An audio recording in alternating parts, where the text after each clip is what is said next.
posibilidad ng tagumpay o kabiguan, ng ligaya o lungkot. Kaya marapat lamang na tanggapin si Jesus bilang tagapagligtas at Panginoon.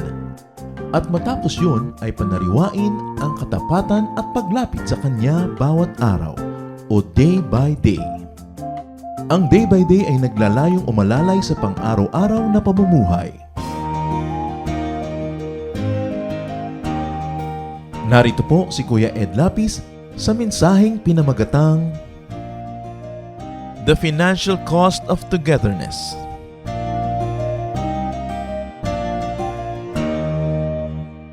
The Lord is great, and His greatness should be felt even in our daily lives.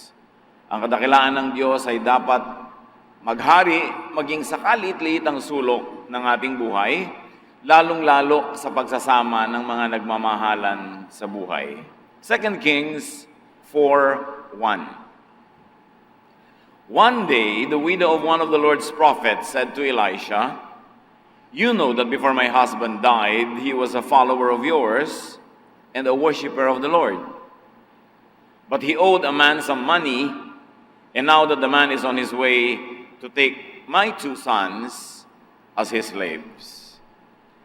Isang lingkod ng Panginoon, isang lalaki ang namatay na may naiwang utang, at ngayon ang kanyang naiwang balong babae ay nag-aalala dahil ang dalawa niyang anak na lalaking batang-bata pa ay kukuhanin na para maging alipin ng pinagkakautangan na hindi nabayaran. Poverty, need for money, separates families. It separates people who otherwise want to be together. Ang ating pag-aaral ngayon, the financial cost of togetherness. Ano ba talaga ang bayad para ang mga pamilya, mag-asawa, nagmamahalan sa buhay ay manatiling magkasama? Panginoon naming Diyos, papagliwanagin niyo po ang aming isip.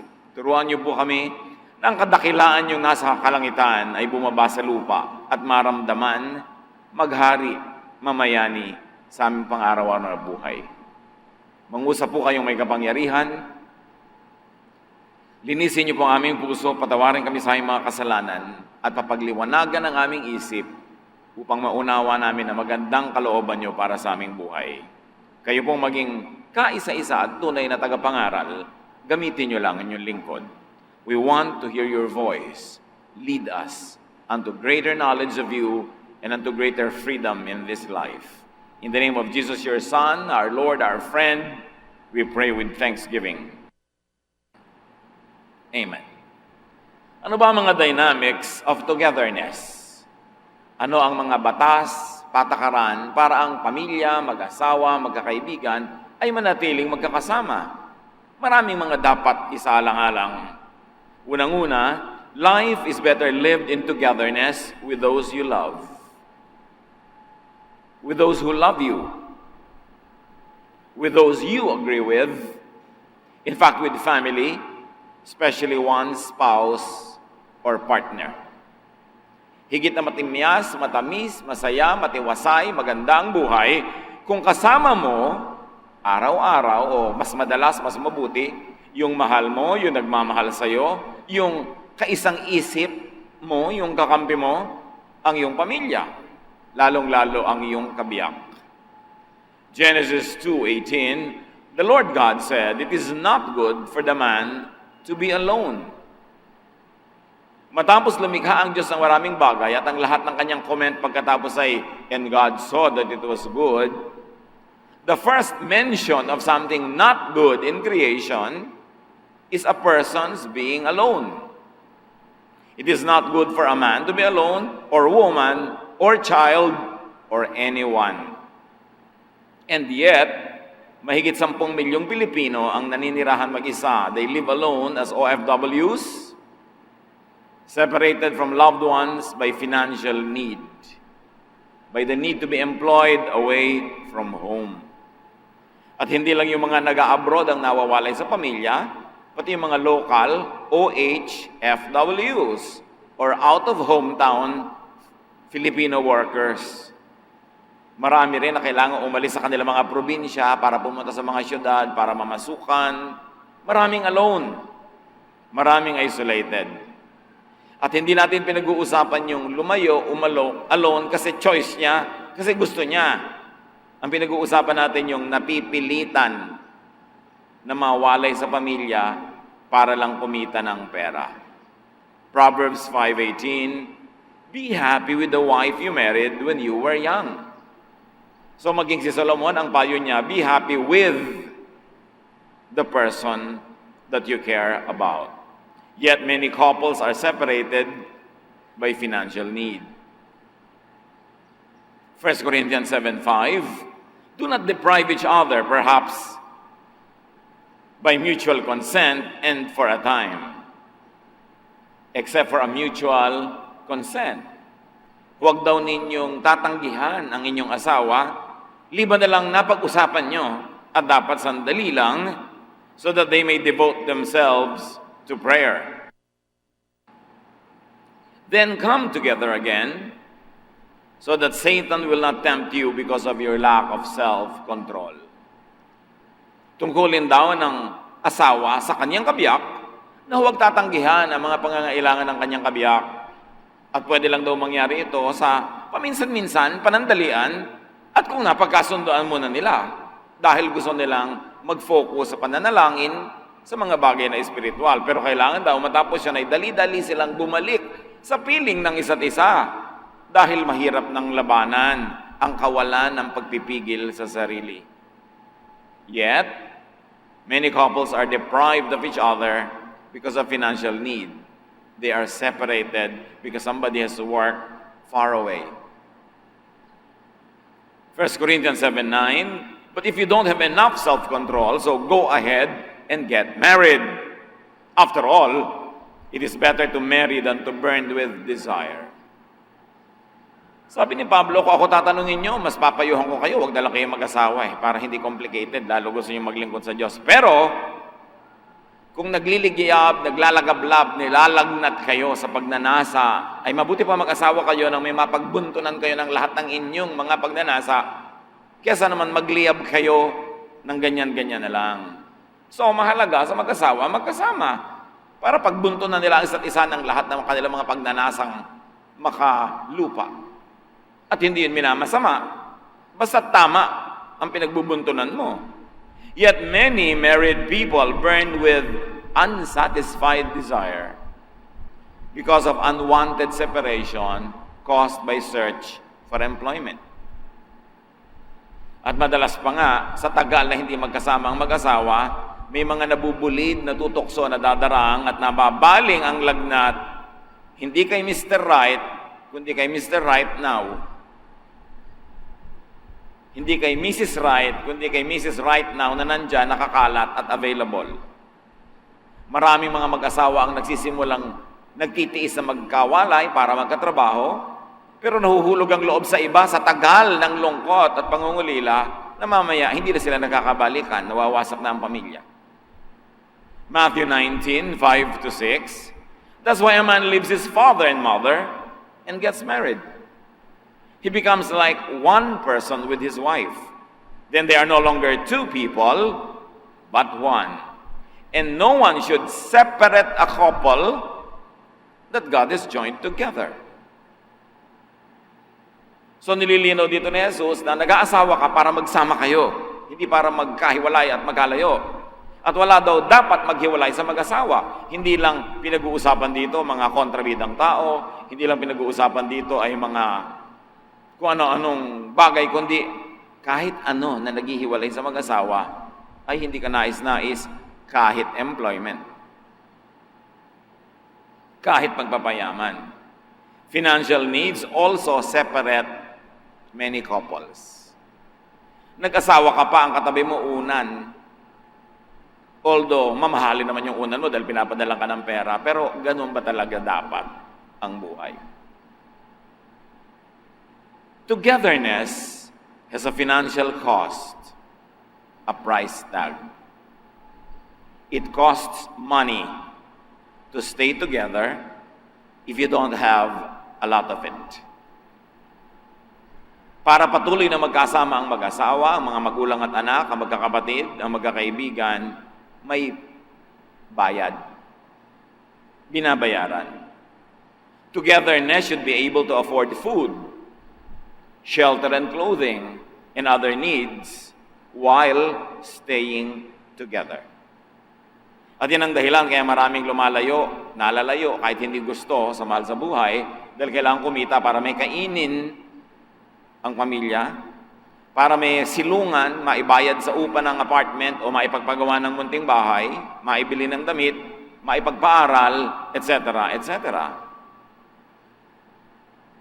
Proverbs 22 verse 7, the rich rule over the poor, and the borrower is slave to the lender. So ang mga mapera daw ay nagiging Panginoon ng mga salat at mahirap, at ang nanghihiram ay nagiging alila ng nagpapahiram. Kitang-kita natin ang kalagaan ang tao ay magkaroon ng pera para siya maging malaya. There is nothing glamorous about being poor. God doesn't want you to be poor because when you are poor, you will be a slave to someone. And slavery, most of the time, separates you from your loved ones. Yung mga modern day employment, yun yung old time and old-fashioned slavery. May bayad ka lang nga ngayon. Pero ganun din, pag-aari ka ng iyong employer, pag-aari niya ang iyong oras, pag-aari niya ang iyong lakas, at uubusin ng iyong employer ang iyong lakas hanggang ang tanda-tanda mo na ubus na yon, i-retire ka na. Kailangan, hindi ka bumalik sa hirap. Couples and families are separated by forced employment, especially caused by indebtedness. Proverbs 22:7, the poor are ruled by the rich, and those who borrow are slaves of moneylenders. Mga katotohanan ng buhay na sinisiyasat at itinuturo sa Biblia. To be together, income should be equal to or greater than expense. Mga kapatid, para manatiling magkasama ang mag-asawa, magulang at anak, magkakapatid, magkakaibigan, dapat ang kinikita ay katumbas o higit sa gastos. Kasi pag ang kinikita mo ay kulang kesa sa gastos, mapipilitan at least ang isa sa inyo na lumayo maghanap ng mas malaking kita para matapatan ang gastos. So as not to be forced to leave and to go away for employment, people who want to be together must be able to produce what they need while staying together. Couples, families should all work hard and cooperate to produce sufficient or surplus income to keep everyone together. Babae, iiyak-iyak ka pag naghahatid ka sa airport ng husband. Umimbento ka ng trabaho, umimbento ka ng income, umimbento ka ng magagawa para yung ipinapadala sa iyo, may maimpok ka, maipamuhunan, para imbes 10 taon siya abroad, maging 5 na lang. Imbes 20, maging 10. Pero kung iiyak-iyak ka sa airport, tapos pag uwi mo sa bahay, wala ka namang ginagawa para kumita, well, may ginagawa ka, siyempre, naglalaba ka, namamalansya ka, kung ano pinagkagagawa mo. Pero ang tanong ay, pinagkakakitaan ba? Iiyak-iyak ka, humanda kang umiyak habang buhay. Kaya lang, mapapansin nyo, sa unang hatid, ang lakas ng iyak. Sa pangalawa, malakas-lakas ng konti. Sa pangatlo, mahina na. Sa panglima, ay, ikaw nalagang pumunta sa airport, masikip. Pabawas na ng pabawas ang lungkot. Kasi nasasanay na, dangerous.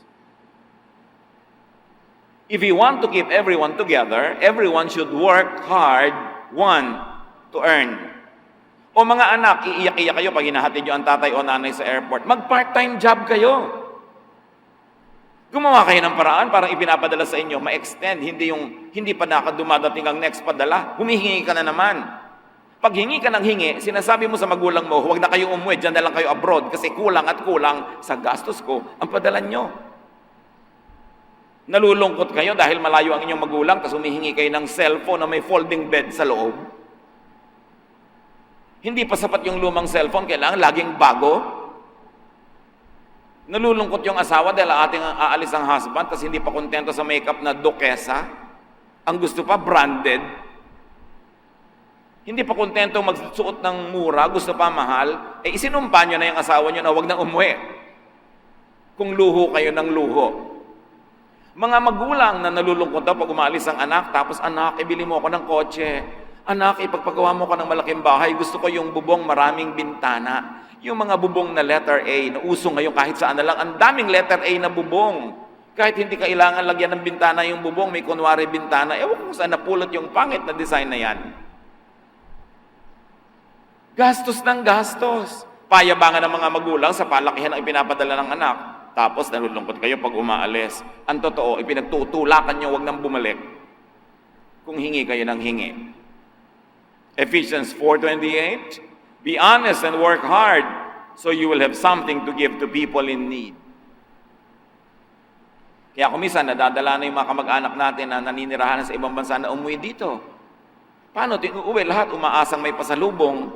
Kahit walang pabaon doon sa umalis nung umalis yun, kailangan pasalubungan mo pag bumalik ka.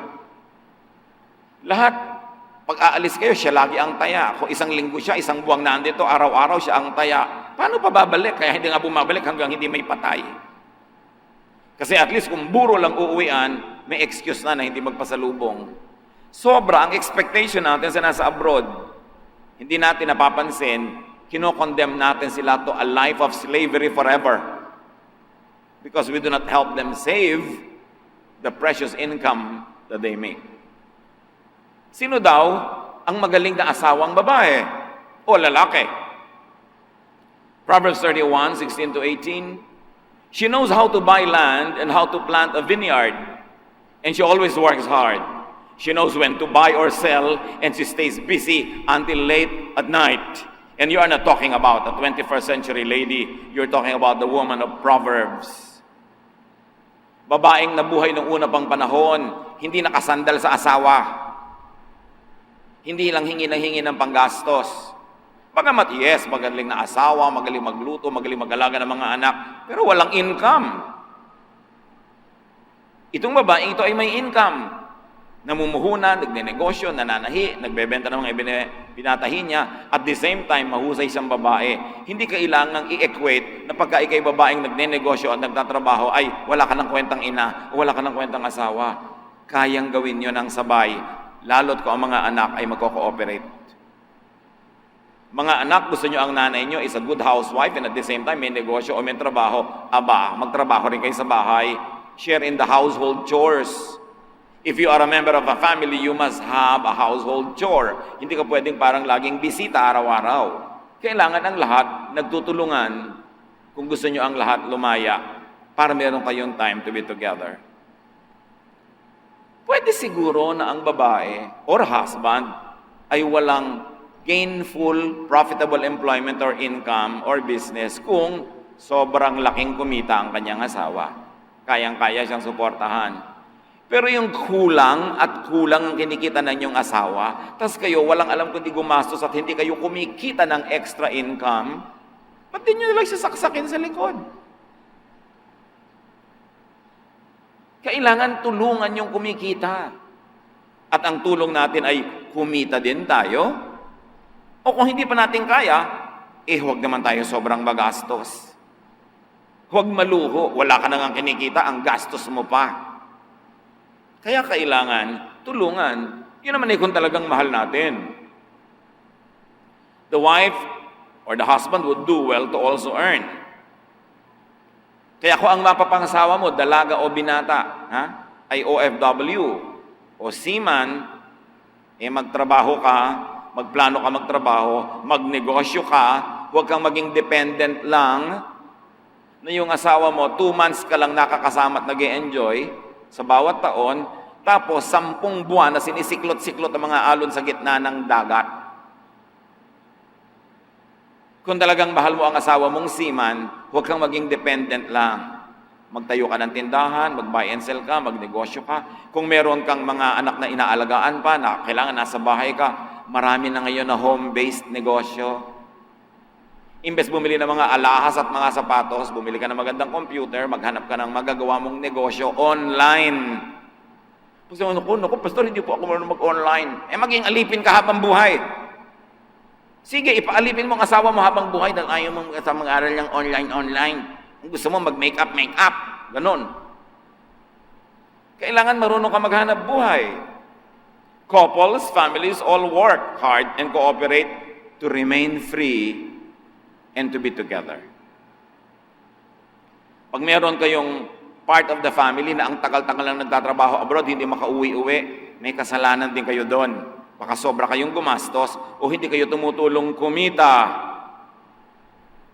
Proverbs 12:24, work hard and you will be a leader. Be lazy and you will end up a slave. Or kung hindi ikaw maging slave, yung tatay mo, yung nanay mo, yung asawa mo ang magiging slave forever pag lazy ka.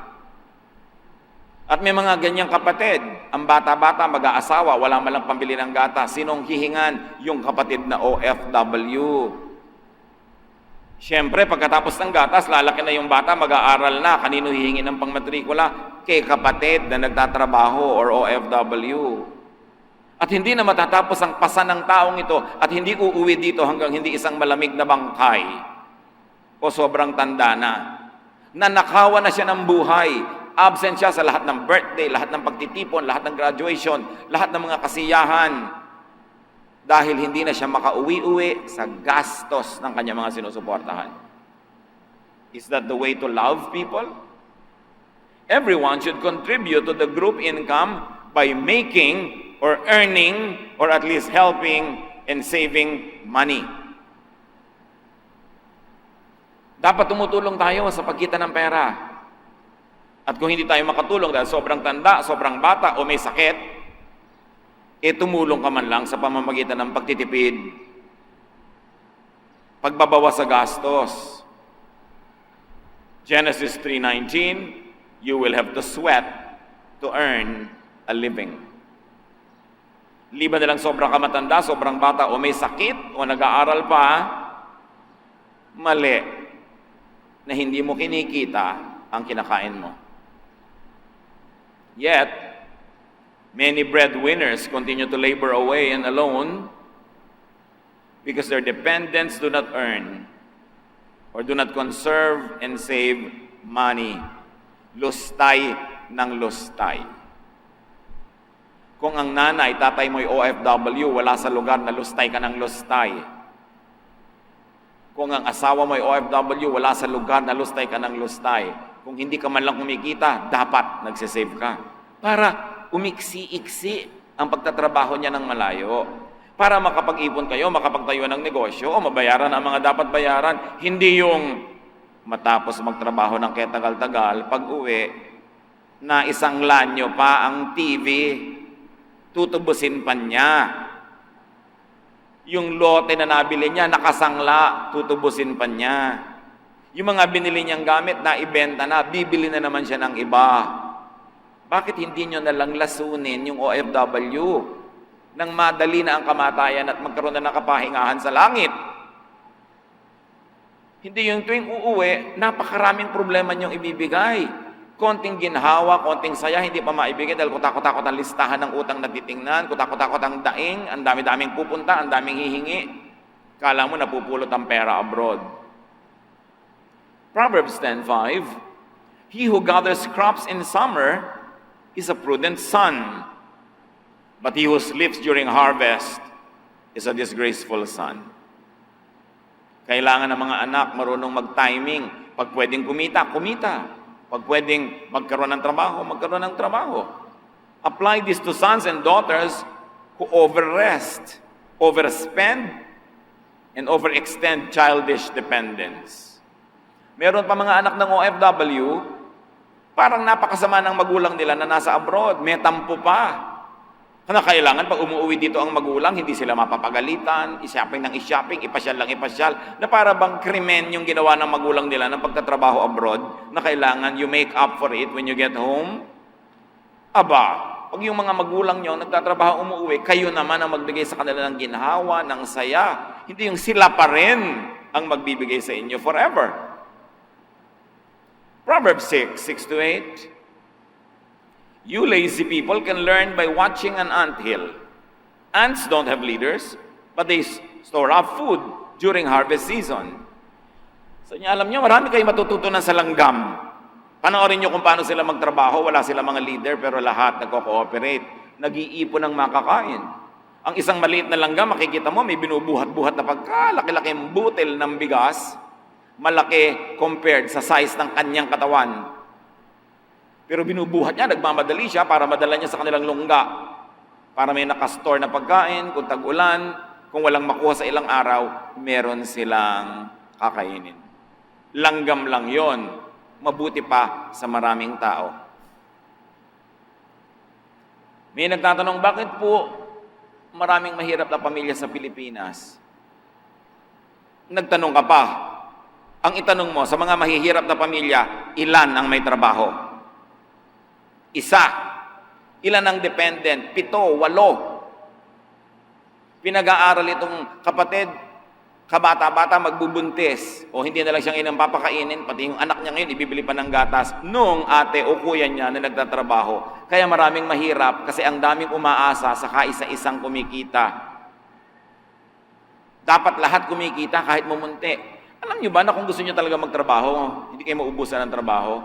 Ngayon lang, maghanap ka ng labandera o planchadora, ang hirap eh. Ang hirap. Pero ang daming nakatunganga. Tingnan niyo sa mga television shows, pag nagpupunta yung mga TV crew sa mga barangay, milyong-milyong tao ang nakatunganga available para pumunta doon, manood, pumalakpak. Ibig sabihin mga walang trabaho. Nakatuyag-yag sa bahay, nakatihaya doon. Walang ginawa kundi manood ng TV. Hindi kumikita. 2 Thessalonians 3:10, we also gave you the rule that if you don't work, you don't eat. Biblia ang may sabi niyan, hindi mga komunista. Pag daw hindi nagtatrabaho, hindi naman sobrang bata, sobrang matanda o may sakit, hindi dapat kumain. Isipin nyo, kung mamamatay sa gutom lahat ng walang trabaho, di yayaman ang bansa. Kukunti ang dependents. Ang matitira yung may mga may trabaho, di maunlad. Para Singapore, lahat may trabaho kaya maunlad. Kaya hindi tayo maunlad, may isang magtatrabaho, itutulak natin mag-abroad at hindi na natin papauwiin pa sa dami ng ating mga hinihingi. To be together, income should be above expenses. People should be helping save money by frugal, by wise spending and investing. It is also important to have necessary insurances. Isang pagkakasakit, isang kamatayan, nakakalumpo ang gastos. Kaya dapat sikapin mo kahit paano may insurance ka na matino at mahusay na company. Proverbs 13:22, a good person leaves an inheritance for their children's children. Ang mahusay na tao, nag-iiwan ng pamana sa kanyang anak at mga apo. Hindi yung walang ipinamana, kundi utang. And of course, everyone should contribute to the group's income by living within its means. The group's means.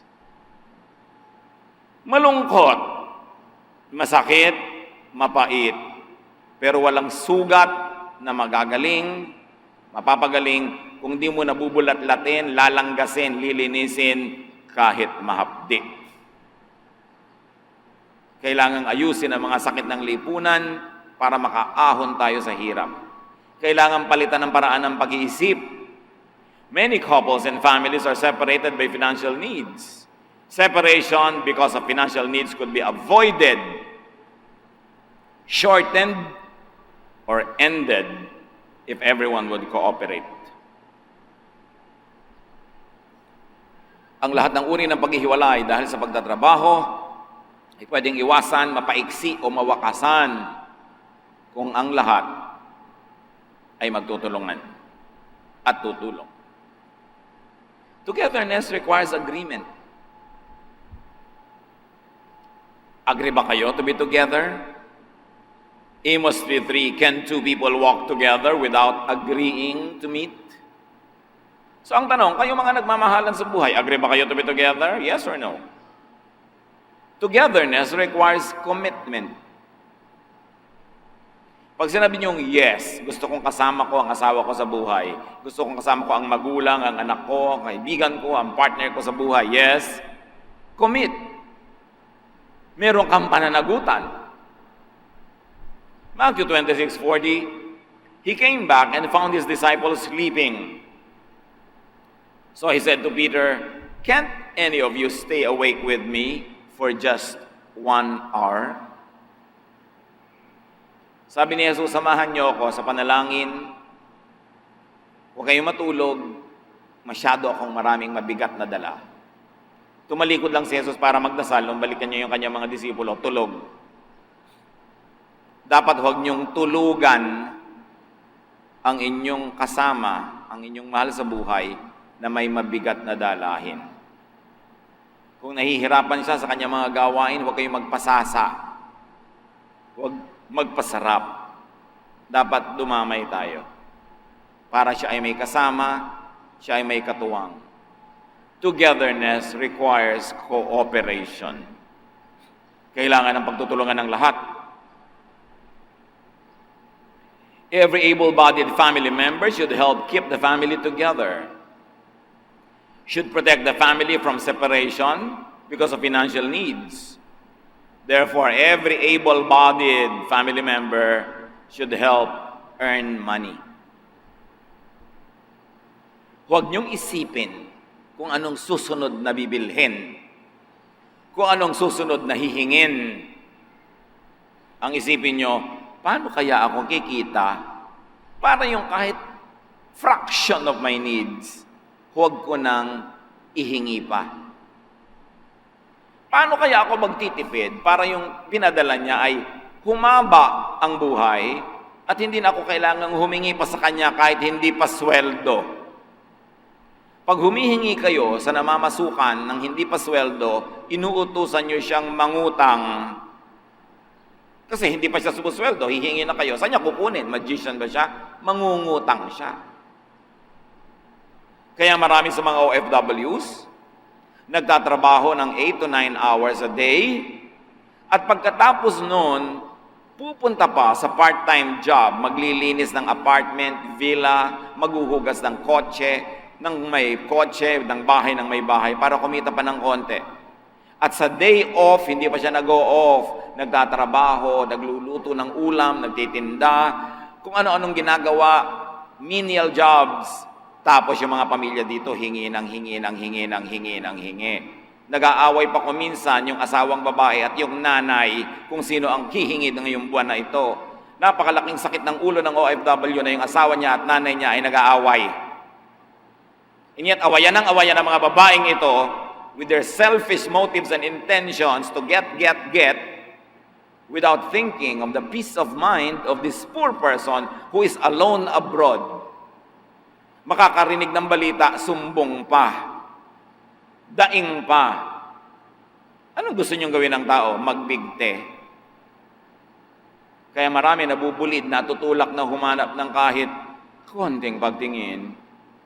Kay Mrs. Right now na available at dumadaan doon, na nalulungkot din dahil yung asawa naman niya sa Pilipinas, pinapadala niya ng pera, walang trabaho, may kerida pa. Tapos yung anak niya pinag-aaral, absent, nagbuntis, nagdrugs pa. Tapos pinagmamalaki natin, mayroon tayong 10 million or 11 million OFWs. Hindi naman dapat ipagmalaki yun eh. Dapat yung lutasin. At hindi dapat policy ng gobyerno na mag-export ng tao. Dapat mag-export tayo ng sapatos, mag-export tayo ng mga electronics, mag-export tayo ng mga produkto, ng mga prutas. Tao ang ina-export natin, malaki ang social cost. At hindi pa tayo sapat na hindi nag-export ng prutas. Nag-i-import pa tayo kahit sampalok from Thailand. Hindi ba nakakahiya yun? Bibili kayo ng lansones from Thailand pa, hindi pa from Paite. Hindi natin tangkilikin ng Marikina shoe industry para makabangon uli, magkatrabaho yung mga tao doon at wag na silang mag-abroad. Kaya abroad tayo ng abroad, kaya tayo nagiging alipin abroad, import tayo ng import. Gusto natin imported, hindi natin binibili ang ating mga produkto, nagsasara ang ating mga factory, walang trabaho ang mga tao dito, so i-export natin. Ang pambayad natin sa ating mga luho ay ang ating mga mahal sa buhay. Tama ba yun? Ang daming bansa na katulad ng Pilipinas, ang size ng area, size ng population, amount ng literacy, pero hindi nila kailangang export ng kanilang mga tao. Hindi na tayo nag-iisip. Lagi nilang pagka-graduate, anak, mag-abroad ka. Kailangan ipagpagwakbo ka ng bahay na yung bubong maraming letter A na bintana. Anak, mag-abroad ka. Tulak ng tulak.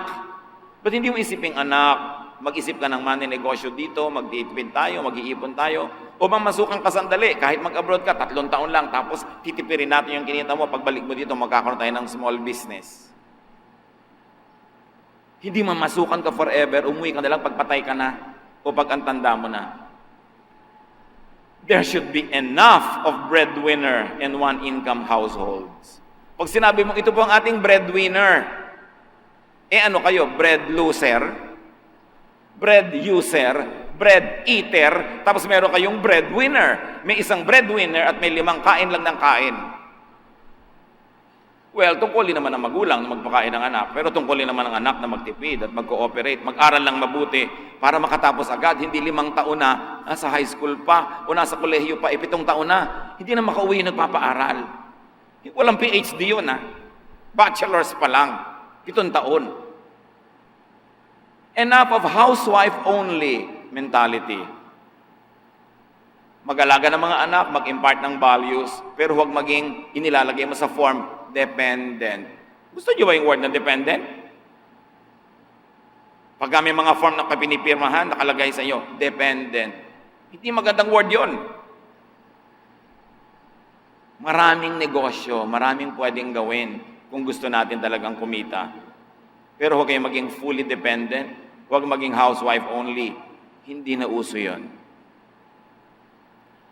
Kung araw nakatira kayo sa probinsya, gusto niyo ng talbos ng kamote, mananalbos kayo sa likod niyo o sa kapitbahay, hihingi ka ng papaya, may alaga kang manok, ilaga mo, may alaga kang baboy, litsunin mo, nananahi ka, nangingisda ka sa mga sapa, pwede yung full-time housewife.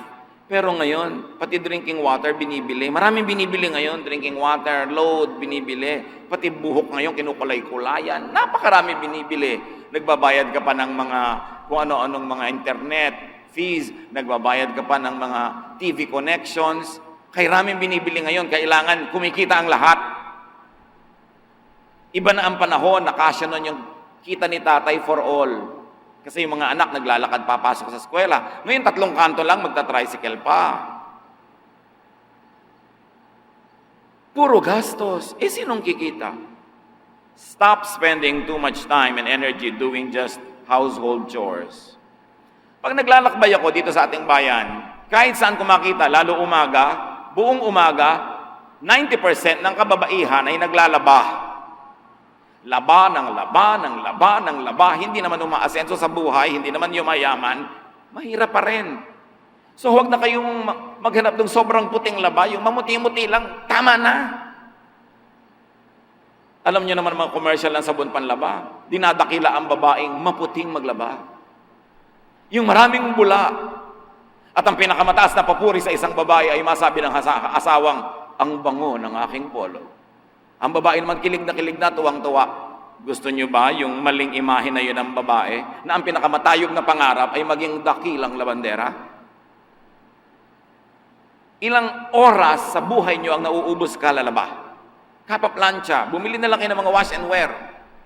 Kahit medyo lukot-lukot ang suot ng damit, kumikita ka naman, di ba? Linaki sa sobrang planchado, gumastos ka pa sa kuryente. Iba na ang panahon. Kailangan ng tao praktikal para mawakasan ang pagpapaalipin ng mga mahal natin sa buhay sa malalayong lugar. Baka mas kikita ka pa kung magwa-washing machine, bayaran mo yung kuryente, pero yung iba kang trabahong ginagawa, kesa laba ka ng laba. Tapos ang dami mong gagastusin sa lotion para palambutin muli ang kamay mong napuno ng kalyo. Think you've got to change the way you live because times have changed. Pag dumadaan ang oras na wala kang kinikita, tapos may ginagastos ka pa, negative yun. So kalimutan na yung ang puti, ang bango ng labada. Mga anak nyo, maglabas sila ng kanya-kanyang damit para kumita rin kayo. May mga nanay na sobrang dakila, wala namang ginagawa yung anak kundi mag-basketball o mag-text o ipinaglalaba pa ng damit. Baguhin nyo na yung ganyang makalumang pag-iisip para kumita. Hindi ibig sabihin maging bulagsak o walang kwentang ina.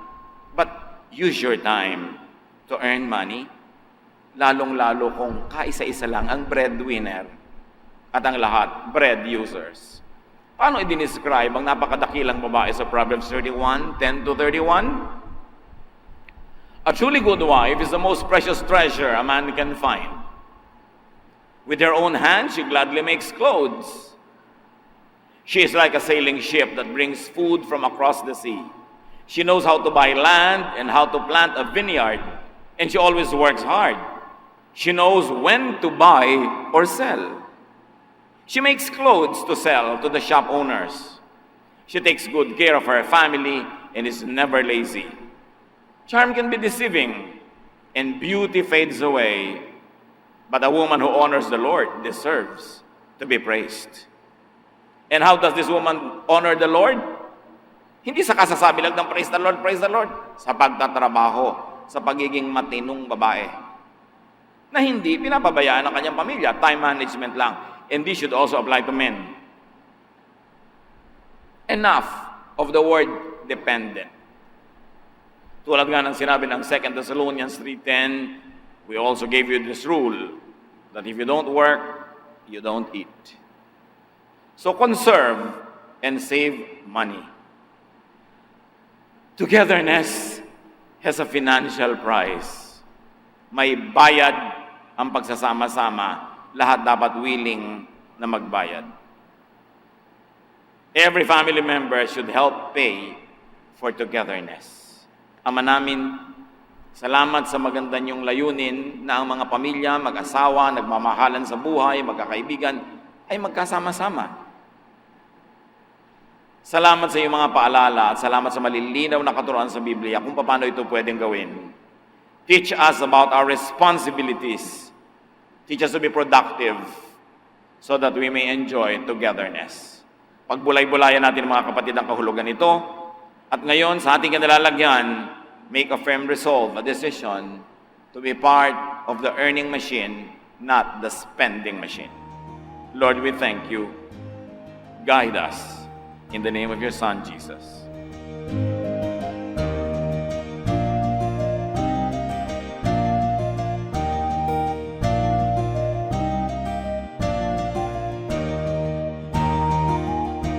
Ang katatapos pong mensahe ni Kuya Ed Lapiz ay pinamagatang The Financial Cost of Togetherness.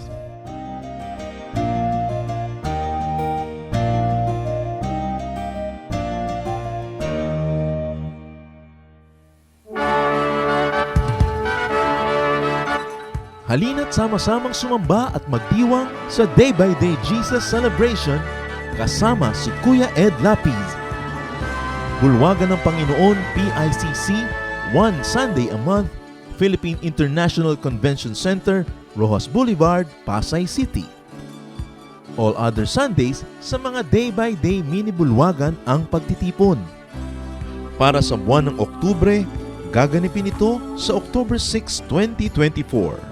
8 a.m. ang First Jesus Celebration, 10 a.m. naman ang Second Jesus Celebration. Para sa iba pang detalye, bisitahin ang ating official Facebook page, Day by Day Friends.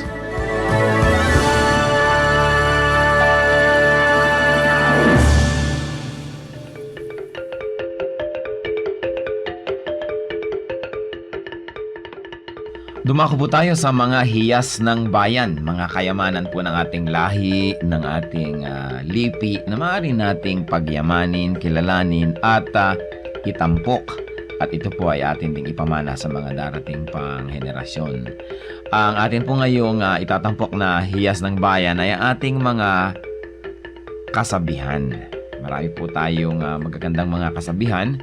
At bakit po kayamanan ng bayan ang mga kasabihan?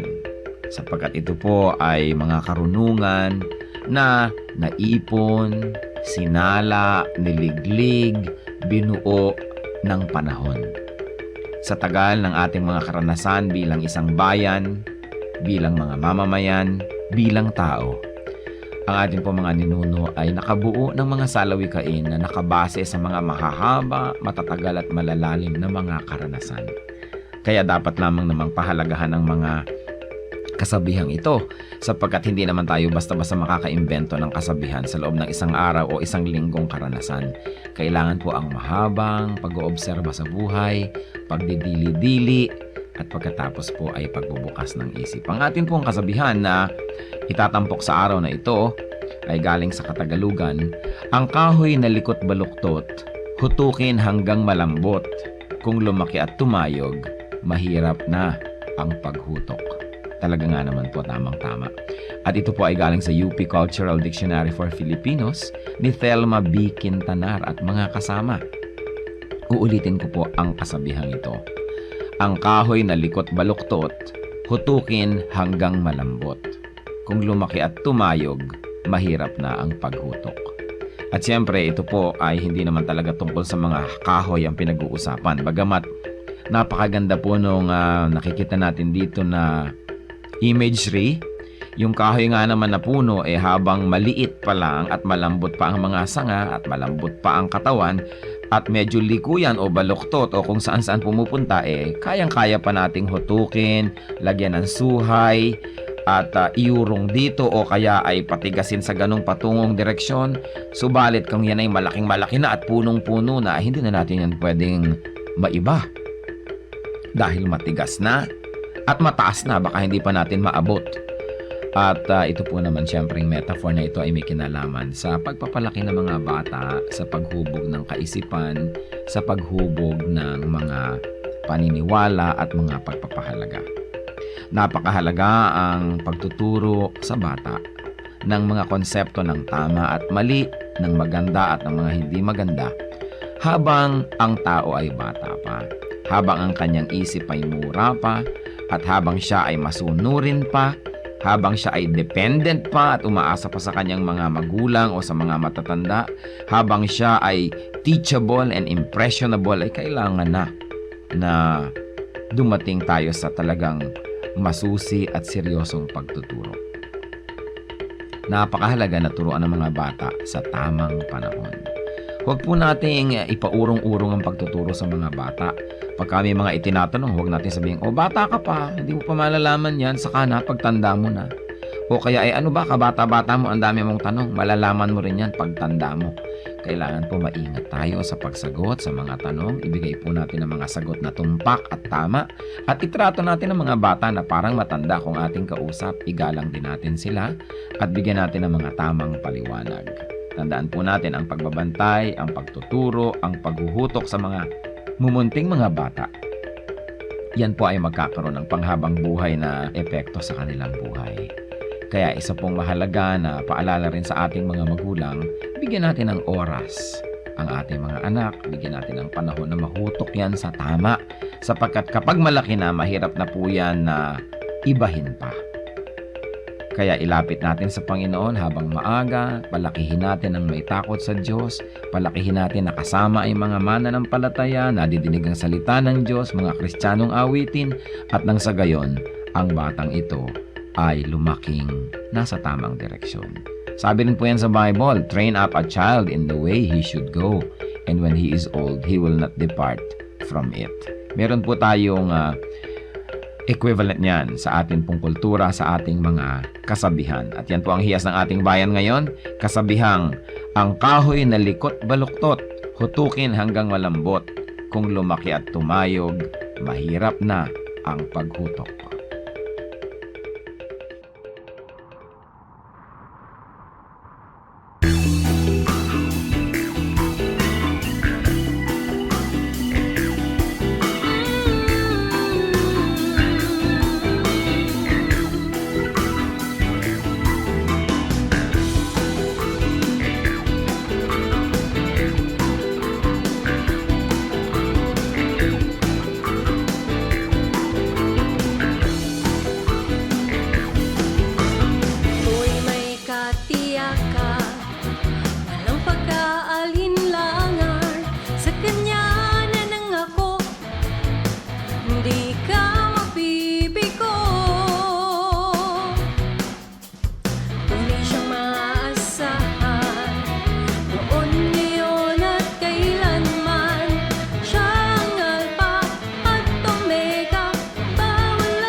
kapayapaan sa gitna man ng kapighatian, pagkat siya ang kasama, ako'y di mangangamba. Purihin ka, O Diyos, kataas-taasan, purihin ka, Jesus, magpakailanman. Siya ang Alpha at Omega, makapangyarihan. Diyos na di buhay, ang Diyos na di buhay, ang Diyos natin ay buhay, magpakailanpaman. Ang Diyos na di buhay, ang Diyos na di buhay, ang Diyos natin ay buhay, magpakailanpaman.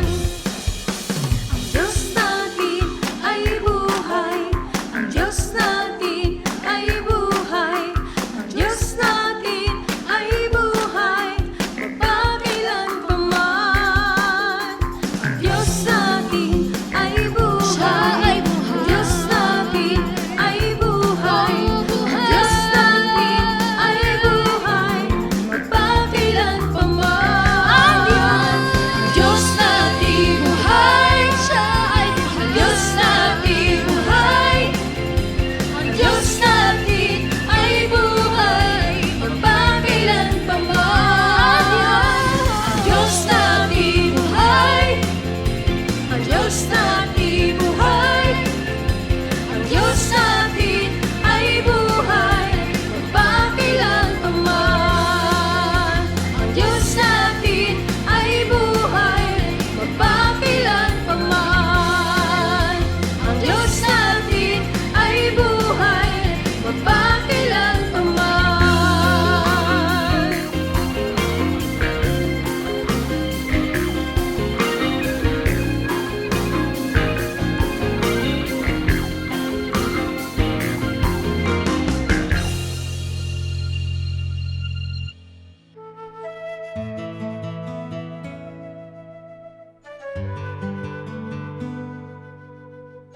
Bakit mahilig tayo sa Last Supper as home decor? Available kasi yung Last Supper kasi ang dami niya nagtinda, yung buhat-buhat nila ang dami, pag-aalok sila bahay-bahay. Kaya pag nagkaroon yung isa, magkakaroon din ng buong kapitbahayan at saka relihiyoso kasi maraming Pilipino. Kahit sa hapagkainan, gusto lang nakakakita ng mga religious symbols. At ano pa nga naman ang pinakabagay sa hapagkainan, kundi yung Last Supper depiction in painting or in other forms of art.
Oras na po para pansamantalang magpaalam ang programang Day by Day. Tayo po'y magsama-sama tuwing ika-6 hanggang ika-7 ng umaga, araw-araw. Magandang umaga po at mabuhay ang Panginoong Hesus!